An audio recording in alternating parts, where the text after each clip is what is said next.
Hi, my name is Leah Solo. Actually, I was born Lisa Stacy Solomon.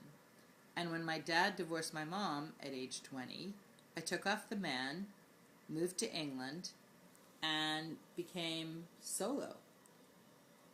And by that time, at age 20, I had learned 5 languages. So my great-grandmother, Leah, spoke 8. So I took her name, and it was my Hebrew name, Leah. So that's how I became Leah Solo. And I always wanted to,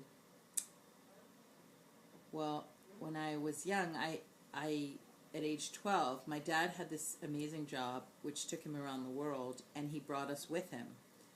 And I learned, the first language I learned was, we lived in Spain, we had a villa, and I learned Spanish, and everyone thought that I was Spanish, and I realized I had this facility for mimicking and embodying an entire culture in a matter of weeks. My parents were like, "Why are you talking like that?" I don't know. It was something that happened unconscious, and I continued to study languages when I got back to high school.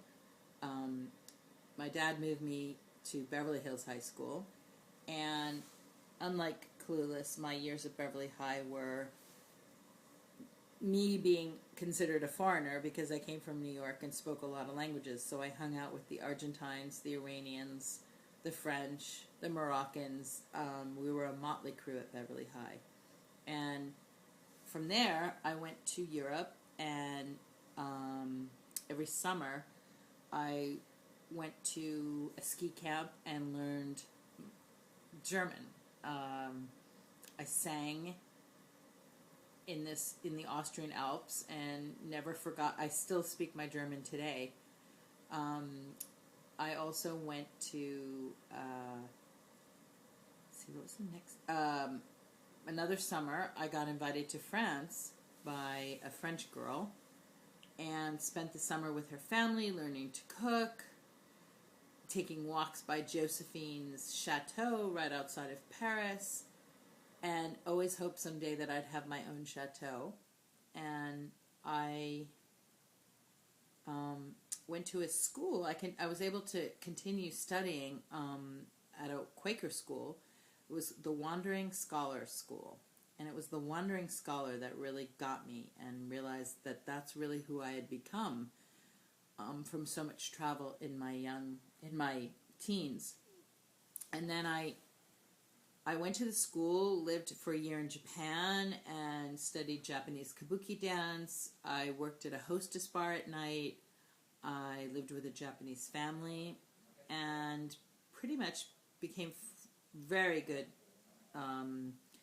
in Japanese after a year. And then I got a scholarship to dance in Portugal.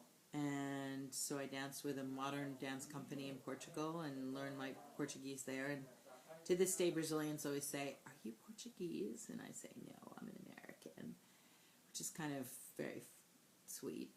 And then I went to live in New York after many years of all this travel and wanted to become an actress. So I joined SAG and Equity, and I auditioned, and one of my auditions was for a Japanese TV show, and I became a Japanese TV reporter in Rockefeller Center, and we did shows that I wrote and came up with the stories about New York lifestyle and New York entertainment.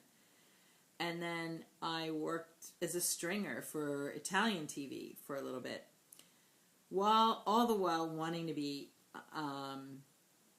really on camera and having my own talk show and reporting the news like Christian Amanpour, or my talk show like Oprah.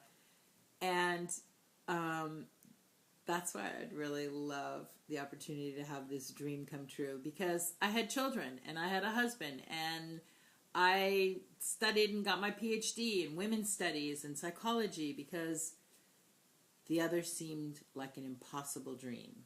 And now the opportunity to maybe have this impossible dream come true would be super exciting.